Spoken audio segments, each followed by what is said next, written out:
तो बताऊंगा कैसे इंग्लिश की स्ट्रेटजी होनी चाहिए क्योंकि ताकि आपको मैक्सिमम मार्क्स स्कोर कर syllabus complete. Hello guys, welcome back to the channel. My name is Arvind and कल है मेरा इंग्लिश का paper, that is CBSE examination of English. And कल है 22 फरवरी और आज है 21 और मैं इतना बेशरम हूँ कि मैंने कुछ नहीं किया अभी तक। और अभी बचे हैं सुबह के 7:19 एंड ऐसा नहीं है मैंने कुछ नहीं किया। मैंने कल किया था, मैंने 3 चैप्टर उसके किए थे फ्लेमिंगो के और अच्छे से किए थे, एक एक लाइन पढ़ के प्रोज और एक्सट्रैक्ट प्रैक्टिस करके क्वेश्चन आंसर सारे पढ़ के। और मैंने 2 पोएम भी कर ली थी। अब मेरी तीसरी पोएम चल रही है थिंक ऑफ ब्यूटी, जिसके प्रोज और एक्सट्रैक्ट अभी मैं प्रैक्टिस कर रहा हूँ क्योंकि वो ज़रूरी है करने। एंड गाइज मेरे हिसाब से तो बताऊँगा कैसे इंग्लिश की स्ट्रेटजी होनी चाहिए क्योंकि ताकि आपको मैक्सिमम मार्क्स स्कोर करने में मदद मिले। और मैं ऐसा इसलिए बता रहा हूँ क्योंकि मैं एक अच्छा स्टूडेंट हूँ। ऐसा भी नहीं है मेरे को कुछ नहीं आता, पर मैं एक अच्छा स्टूडेंट हूँ। एंड स्ट्रैटेजी अब ये रहेगी, मैं 9 बजे तक पोएम्स ख़त्म कर दूँ एंड उसके बाद मैं करूँ विस्तस और उसके बाद फ्लेमिंगो अपना 2-3 चैप्टर रहते हैं। और फॉर योर काइंड इन्फॉर्मेशन, मैंने गोइंग प्लेसेस एक बार भी नहीं पढ़ा है, जो मुझे अब पढ़ना है गाइस कर लेंगे। और वो नोटिस वगैरह तो गाइस मेरे को बाएं हाथ का खेल है, वो तो कर ही लेंगे। और जस्ट बी रिलैक्स, बी काम और अपना काम करते रहो। तुम सबको मिल गए, फिर देखते हैं मैं कैसे करता हूँ तैयारी। अभी मैं थिंक ऑफ ब्यूटी के प्रोज और एक्सट्रैक्ट प्रैक्टिस कर रहा हूँ, लेट्स सी। तो गाइस मैंने हेल्प बुक के लिए ली है ऑल इन वन की बुक, जो कि लेटेस्ट बुक है, और इससे मैं अपने प्रोज और एक्सट्रैक्ट प्रैक्टिस कर रहा हूँ क्योंकि इससे आपको सब कुछ आइडिया मिल जाएगा। गाइस अभी बज चुके हैं 7:45 और मेरी जो है थिंक ऑफ ब्यूटी हो चुकी है। एंड सो मेरे दिमाग में सो भरा पड़ा है। तो मैं टिप देना चाहता हूँ, ये कुछ भी ये पोएम वगैरह करने के लिए सबसे पहले तो अपनी वोकैब, उस पोएम में जितने भी न्यू वर्ड्स हैं वो आपको सब पता होना चाहिए। उन सब का मतलब पता होना चाहिए। जब भी आप जो है ना वो आते हैं ना questions, one can be inferred, one can not be inferred, तो जब भी आप जो है मीनिंग्स इन्फर कर पाओगे जब आपको उनके मतलब पता होगे। क्योंकि इसमें ऑप्शंस इतने कंफ्यूजिंग होते हैं कि भी ऐसा लगता है सारे ठीक है। और प्रैक्टिस है ना इन प्रोज की, जो हेल्प बुक है उसमें से ज़्यादा करना, क्योंकि मोस्ट ऑफ द टाइम इसमें से एक आधे तो रिपीट ही हो जाते हैं और हमारे लिए एक एक मार्क्स बहुत ही ज़्यादा इंपॉर्टेंट है। We all know this and so this is the thing. अब मैं नेक्स्ट पोएम करने जा रहा हूँ गाइज। अब मैं जो बची हुई पोएम है वो कर रहा हूँ ताकि मेरी सारी पोएम हो जाए। तो गाइज अब बज चुके हैं 9:15 और मेरी पोएम्स जो है वो सारी हो चुकी है। और पोएम्स की फिर भी मैंने की है, बट अभी मैं दोबारा एक बार रिवाइज करूँगा और समरी देखूंगा, जो कि शॉर्ट समरीज होती है इस पे आती है यूट्यूब पे, वहाँ से देखूंगा। एंड अभी मैं लूँगा ब्रेकफास्ट करूँगा मैं। तो लेट्स ब्रेकफास्ट में है आलू मटर की सब्जी, रोटी और थोड़े से गुड़ के चावल लिए मैंने कुछ। सो गाइज खाना खाने से पहले I always pray to God because I express gratitude कहते हैं because we are thankful for the person who made this food, we are thankful for the farmer who grown this food, and we are thankful for each and every worm who gave his efforts to make this food. It is a higher thought which I learned from the Sattvic movement. So अभी ज्ञान कम फैलते हैं और थोड़ा खा लेते हैं। ओम नमो विष्णुपादाय कृष्ण पृष्ठाय। Let's have the food now. Let's have the food. Guys तो आप देख सकते हैं मैं खाना खा रहा हूँ, तो खाने दो।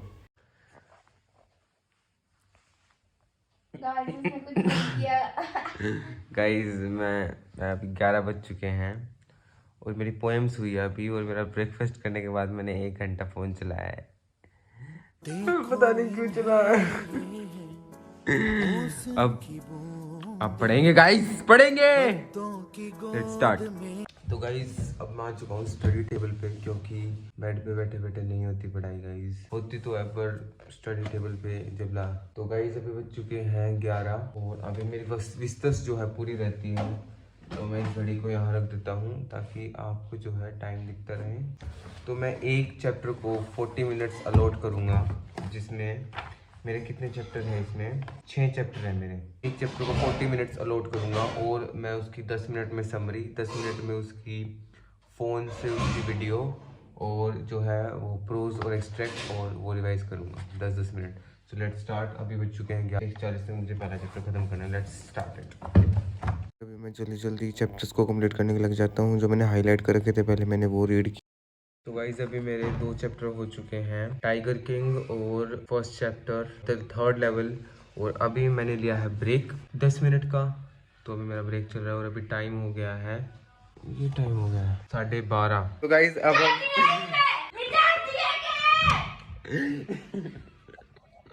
भौक भौक।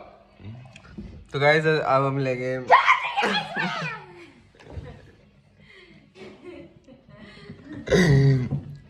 चुप रह। तो गाइस ये चुप हो जा। तो गाइस अब हम लेंगे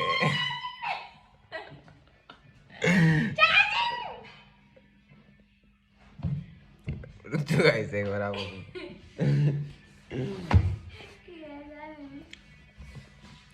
तो गाइस तो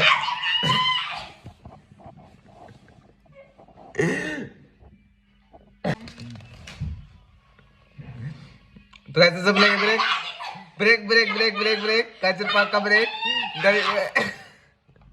गाजर पाक की ब्रेक लेंगे बस। Bye bye bye bye bye. तो गाइस ब्रेक लेने के बाद मैं दोबारा अपने चैप्टर्स को कंप्लीट करने के लिए बैठ जाता हूँ और जितना जल्दी हो सके इन्हें ख़त्म करने का कोशिश। तो गाइस अभी बज चुके हैं 2:30 और मेरा द एनीबी भी हो गया है। अभी मैंने एनीमी के क्वेश्चन आंसर प्रीवियस ईयर सब कुछ कर लिया है और अभी भी मेरा बहुत सारा काम रहता है, बट हो जाएगा, करेंगे। पूरी रात है हमारे पास और रात को पढ़ने में जो मज़ा है वो दिन में कहाँ। तो लेट्स स्टडी। तो गाइस द एनीमी करने के बाद अब मैं नेक्स्ट चैप्टर कर रहा हूँ और उसके प्रीवियस ईयर प्रोज एक्सट्रैक्ट और मैंने कुछ भी नहीं छोड़ा है, मैंने सब किया है। उसके बाद मैं कर रहा हूँ जो सैम्पल पेपर है वो भी करूँगा। सो गाइस अभी फाइनली मेरी रिसर्च पूरी हो चुकी है और अभी गाइस 5 बज चुके हैं और अभी मेरे जो पहली बुक है उसके अभी चैप्टर्स मेरे रहते हैं। तो अभी वो करूँगा फटाफट, 1 घंटे में एक चैप्टर हो जाएगा तो मेरा 10 बजे तक आराम से हो जाएगा। और वो बाकी क्रिएटिव राइटिंग का तो मेरे को आता है, बस मेरे को एक बार फॉर्मेट देखना है, then I will be prepared. उसके बाद मैं अपने 3 सैम्पल पेपर करूँगा और अपनी तैयारी पक्की। गाइस अभी हम जा रहे हैं घूमने बाहर, शाम का टाइम हो रखा है। मेरी शक्ल भी नहीं दिख रही होगी गाइस।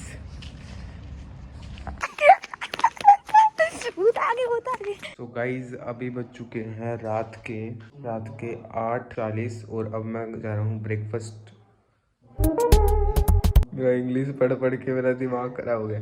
अब मैं जा रहा हूँ अपना डिनर करने, रात का खाना। अभी मेरा पोएट्स एंड पैनकेक्स चल रहा है, फिर मेरे 2 चैप्टर रह जाएंगे, इंटरव्यू और गोइंग प्लेसेस। उसके बाद मेरा सिलेबस का खत्म। आप ऐसे मत करना, आप पूरा प्लान करके करना चाहिए। मेरा तो ये है, मैंने रिवाइज करना था, बस रिवाइज करने में मुझे इतना टाइम लग गया।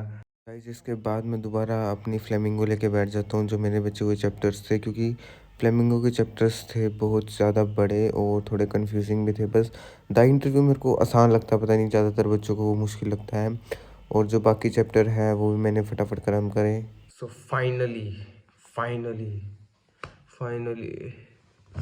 सिलेबस कंप्लीट, 11 बज चुके हैं। बस अभी रह गया वो नोटिस और उनका फॉर्मेट देखना, बाकी मेरे को वो आते हैं बनाने। बस एक बार थोड़ा सा फॉर्मेट देखना और 1-2 बार पढ़ने हैं। या तो मैं सोच रहा हूँ सुबह देख लूँगा या अभी देख के सो जाऊँगा। और सुबह मैं उठूँगा 4 बजे, because I have to revise. तो मैं सोच रहा हूँ मतलब एक आधी चीज़ ही करूँगा, बाकी मैं सैम्पल पेपर करूँगा। गुड मॉर्निंग गाइस, अब बज चुके हैं सुबह के 5 और अब मैं रिवाइज कर रहा हूँ ये क्रिएटिव राइटिंग का। इसके बाद मैं करूँगा सैम्पल पेपर। इसको देखते रहिए। सो गाइस अब बज चुके हैं 6 और मैं कर रहा हूँ थोड़ी सी वोकैब, क्योंकि इंग्लिश का पेपर देने के लिए वोकैब होनी चाहिए थोड़ी सी अच्छी। तो मैंने जो है ये न्यू वर्ड्स लिख रखे थे, because I have given exam. तो उसकी वजह से आई हैव सम वोकैब, तो I am reading it just to know the meanings of the new words and I have written synonyms and antonyms as well. So let's start. Let's eat some bodam to शिगरी और बुद्धि। बोदाम खा लो guys, बोदाम। So guys finally मेरी तैयारी हो चुकी है, तैयारी पक्की। इसकी सैम्पल पेपर मेरे हो चुके हैं सब और बाकी भगवान भरोसे देखी जाएगी, but I have prepared my best. So let's see what will happen. I will inform you after coming from the examination. So guys, now I am ready for the examination. और अब मैं पेपर देने जा रहा हूँ. देखिए I am ready और अब मैं पेपर देने जा रहा हूँ. And best of luck to all of you also. और वैसे भी व्लॉग बाद में अपलोड होएगा. मेरी इंग्लिश भी घटी है. आज इंग्लिश का पेपर है. Best of luck to all of you. Paper बढ़िया करके और ना फाड़ देना पूरी पेपर की. Bye bye. तो गाइज मेरा पेपर हो चुका है और मैं आ चुका हूँ पेपर देके. और पेपर गाइज इतना अच्छा हुआ मेरा, बहुत ज़्यादा अच्छा हुआ. इंग्लिश का पेपर अब तक का मेरा सबसे अच्छा पेपर हुआ. मोस्ट सेटिस्फाइड पेपर हुआ. एंड जितना डिफिकल्ट मैंने सोचा था उतना डिफिकल्ट आया नहीं. मोस्ट ऑफ द जो मैंने एक आधे तुक्के भी मारे थे वो भी मेरे सही निकले जो मैंने घर आके चेक किए. About 70. This was the vlog how I prepared and how you can prepare but made a pre plan but I didn't make that.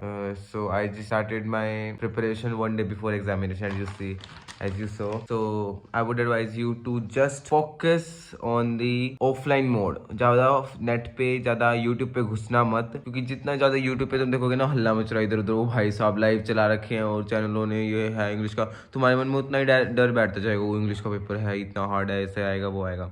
मैंने बिल्कुल भी ऑनलाइन, जैसे तुम सम ऑफ यू माइट थिंक कि ऑनलाइन सोर्सेज के बिना क्या करेंगे, बट मेरे लिए तो मैं जो है जैसे फॉर्मेट, सिर्फ मैं फॉर्मेट देख के गया था सुबह. मैंने कोई भी प्रैक्टिस नहीं किया है, पर तुम प्रैक्टिस कर लेना बिकॉज ये इंडिविजुअल की नीड्स के अकॉर्डिंग डिपेंड करता है. तो this is the tip from my side.